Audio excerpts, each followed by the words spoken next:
Hey there, DFS Army people. It's your buddy Choppadong, and today is Monday, April 12th. We're going to roll through some MLB DFS, setting up the Domination Station Optimizer and how I would go about doing it using some of the DFS Army tools. As always, click like, click subscribe, join the channel. Down there in the comment section, you will find a link to become a VIP if that's what you want to do. All sports, all the time. Become a better DFS player at dfsarmy.com. Use the coupon code DFSArmy while you're down there too. Get yourself 10% off while you're down there because friends don't let friends pay retail. Always hand out discounts. It's what you got to do these days. When I dive into the overall MLB slate, there's a couple of things that I need to do. Right now, some of the times are a little bit messed up in the research station tool, so I needed to go through and double check and make sure that I knew which teams were on the main slate. I knocked off those that were not: Minnesota, Boston, Pittsburgh, San Diego. Did that for hitters, did that for pitchers, and now I'm kind of ready to roll where I'm only looking at the specific slate that I want to see. And when I start my research, I start with pitchers. This is just what I do. I sort by K-score. I take those guys. I'm looking at a big slate today, right? 12 games. So I don't need to mess with all these. These guys might be good on other slates, but as compared to today's slate, they're just not the cream of the crop. I've done a lot of back testing the past week or so. And what I'm finding is if you play in contests under, say, 4,000 to 5,000 people, I'm not talking about the wiffle ball nickel, I'm not talking about the giant mini maxes and things, I'm talking about stuff under about 5,000 players. Chalky lineups are winning. On DraftKings, generally speaking, the two pitchers that are in the winning lineup are among the top 5 highest owned pitchers on the slate. I'm noticing a lot of the stacks, even though they're supposed to be high owned, they're not really that highly owned because I guess people are stacking other stuff or whatever. So if I take the chalkier stacks and the chalkier pitchers and pair them together, I have as good a shot at winning as anybody. And MLB is one of those games where you play a little bit more contrarian, you play a little bit more of a leverage game, a little more of a game theory game. But on a big slate like this, especially tonight, big stacks. On DraftKings, big 5x3 stacks win more often. Out on FanDuel, 4x3s, 4x4s. Why? You've got so many choices that with this many teams on the slate, the odds of a couple of offenses really blowing up are outstanding because we've got so many teams playing that. And if you're in the 2 or 3 offenses that do blow up, you have massive leverage on the rest of the field when everybody else kind of falls flat. You got to hit your stack correctly.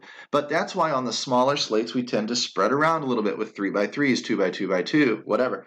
But on the bigger and bigger the slate gets, the more we focus on big stacks. Both primary and secondary stack. Make them as big as the site will allow because you hit those 2 offenses correctly and you've got leverage over everybody else.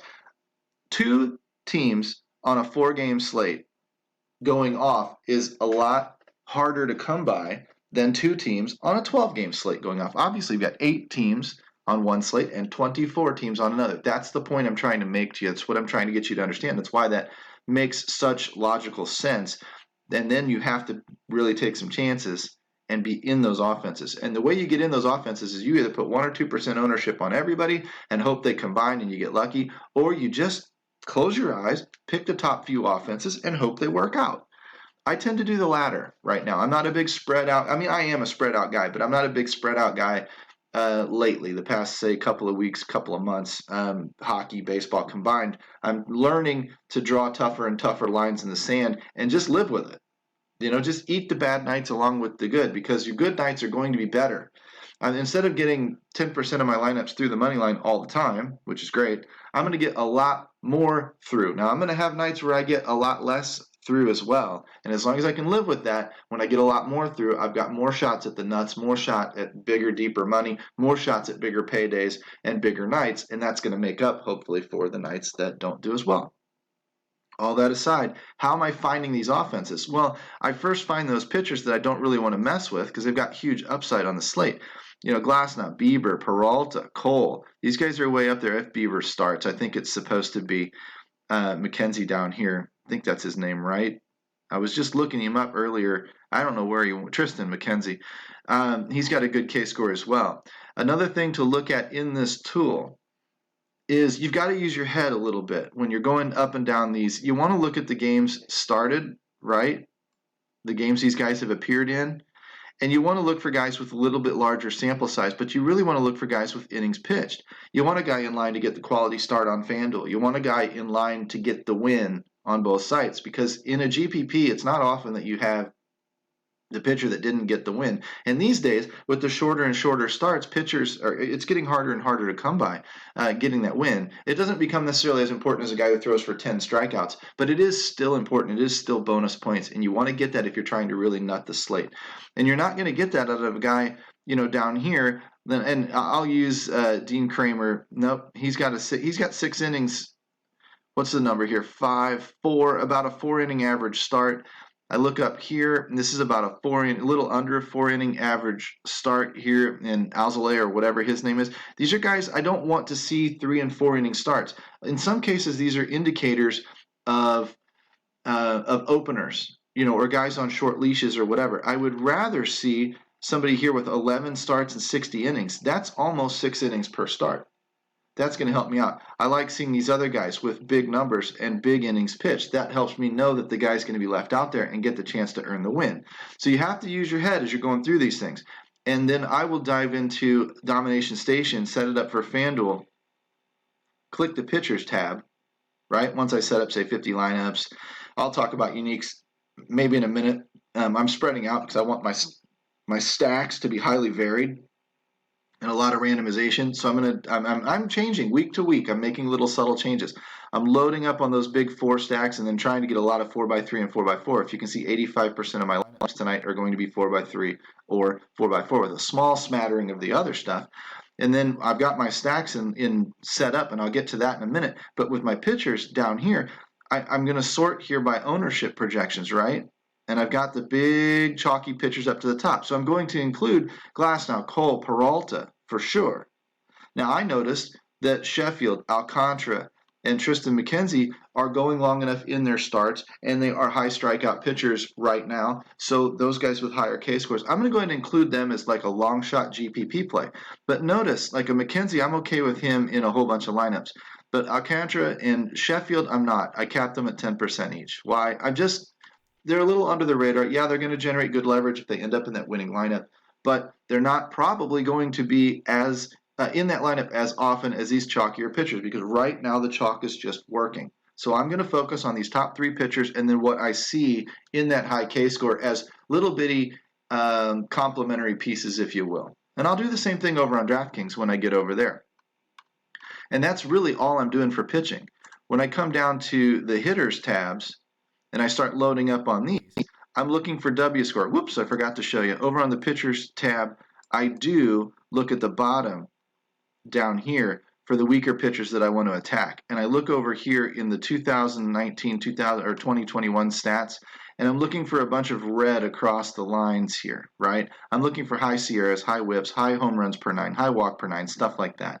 And I can find it. Here's some red here in Kramer. Here's some red here in Robbie Ray coming off of the injury list. A little bit of pink. Here's a decent little bit of red. Strasburg may be vulnerable early in the year. Chase Anderson's got some red with a big home run per 9. Big home run per 9 in Mad Bum with some red across the line here. And then, of course, down here at the very bottom, Casey Mize and a very, very high Sierra and some bad metrics here for Eric Fed.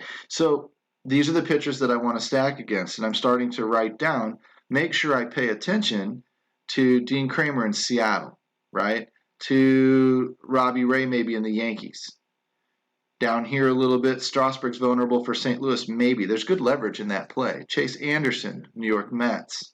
Madison Bumgarner, Oakland, right? A lot of people are going to see this stuff. This is just how I go about seeing it. Fedde in St. Louis and Casey Mize in Houston. So these are teams that I'm already looking for.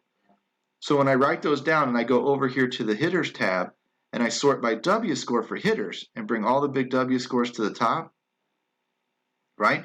That's a combination of WOBA, a player that hits for high WOBA and a pitcher that struggles with WOBA allowed. And when I combine those two together, I get a pitcher, a hitter that can hit and a pitcher that can't get guys out, and I end up looking pretty good. And I'm looking at the teams here, and I'm looking for what teams are showing up the most at the top of the list. And look at all the Mets. 1, 2, 3, 4, 5, 6, 7. 7 Mets on that top page and that top 10, 15, 20 hitters. Pretty good. You get some Oakland in there, some St. Louis smattered around there. St. Louis is interesting. Going to Strasburg, 1, 2, 3, 4, 5. St. Louis, interesting. I bet not a lot of people that are going to be attacking Strasburg, but in a large GPP like the nickel, that would make a lot of sense. In the smaller stuff, dime time and whatever, the 1,200 man, 3,000 man, maybe not so much. You might include a little bit of it, but I wouldn't go overboard with it. I'd still stick to the higher owned, chalkier plays. But now that I've got a little bit of an idea, a little bit of confirmation, I'll jump over into our leverage stacking tool.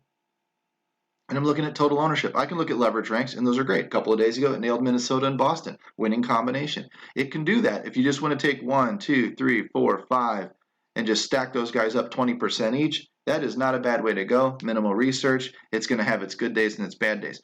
Right now, I'm looking at total ownership, and I'm trying to play within the chalk right now and compare it to what I usually do. What I used to do is take those high leverage spots and do those, but right now I'm trying to do this to teach you guys a different way of going about things.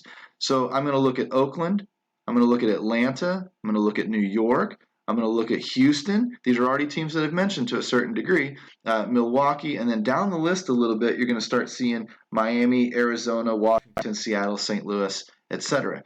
And what I'm doing is I'm going to take those top 4 owned stacks, Oakland, New York, Atlanta, Houston, and I'm going to, and actually the New York Mets because they were too high on that W score, and I'm going to include them in my main stacks. I'll jump over here, and in this left-hand side, the main stacks, minimum of, say, 15%, maximum of 30. 30 gets me at least 4 teams. 4 teams, it spreads out. It gets to 30, it caps it, it goes for another 30 on another team, and it caps it, and it gives me at least 4 teams mixed around. This minimum, at least it makes sure that I'm using teams like Atlanta if it doesn't want to. I'm using Houston if it doesn't want to. I uncheck all teams, and I just check back the ones that I like. I've got about 6 teams checked here right now. And of course, with Minnesota, New York was not on that. It was on the W score list. It's not high owned. St. Louis is on the W score list, not high owned. So I cut my exposure to them down to 5 to 10%. I want a smattering. I don't want a ton. I'll take a ton of the higher owned teams. This sounds completely opposite of what we've talked about for baseball for a while. But again, I'm focused a little bit on chalk for a couple of weeks to see how it compares. And then I'm going to expand. I'm going to check those exact same teams, New York, Atlanta, St. Louis, Houston, Oakland, etc. And then I'm going to bring in those secondary teams, the Milwaukee, Miami, Arizona, Washingtons, those guys. Washington's sitting in a bullpen situation today against the Cardinals. Cardinals got John Gant going. Don't know how long he's going to last. He's a bullpen guy. He might not be completely stretched out yet. The St. Louis bullpen has given up some runs. They've been pretty good, but they're prone to giving up runs, and you can capitalize on that in a tournament if it goes your way. So I'm going to include them in secondary stacks.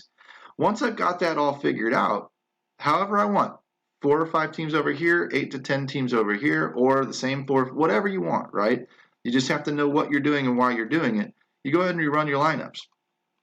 And when you run off your lineups, you want to double check your ownerships. Glasnow, Cole, Sheffield, McKenzie. Sheffield at 10%. See how it capped in here? McKenzie, if I want more McKenzie, I adjust his projection here, or I give him a little bit of a minimum. Alcantara as well, but I didn't want a ton of Alcantara, so I'm fine. Peralta's one that I would want more of, so I might give him a 25, and then when I rerun it, see what he jumps off of 2%, maybe he jumps into 10, 12, 15% of my lineups, right? And then if I come back to the all scenario, I'm looking at what are my highest position, but look at the Yankees, look at the Braves, look at the Athletics. So I expect to see a lot of those in my stacks. Atlanta, New York, Oakland, fine. These are teams that I already had mentioned. They're either highly owned or they're high on W score. Fine. I don't need to mess too much with those teams. And then, of course, down here in my secondary stacks, I'm bringing in all of the others. I can further tweak these if I want to, and I can spend the afternoon waiting for confirmed lineups and kind of tweaking my overall strategy. But my overall strategy is high-owned pitchers, high-owned stacks, big slate. Ownership really spreads out. There will be no super chalk tonight. Big stacks on both sides, 4x4, 4x3, 5x3, whatever you're doing, whatever site you're on, big stacks. Draw some lines in the sand and let it rip. Find the teams that you want to take your stands on through our leverage stacks tool, which I showed you, our research station, which I showed you, our optimizer ownership stuff, which I showed you, and make some stands and let the big dog eat.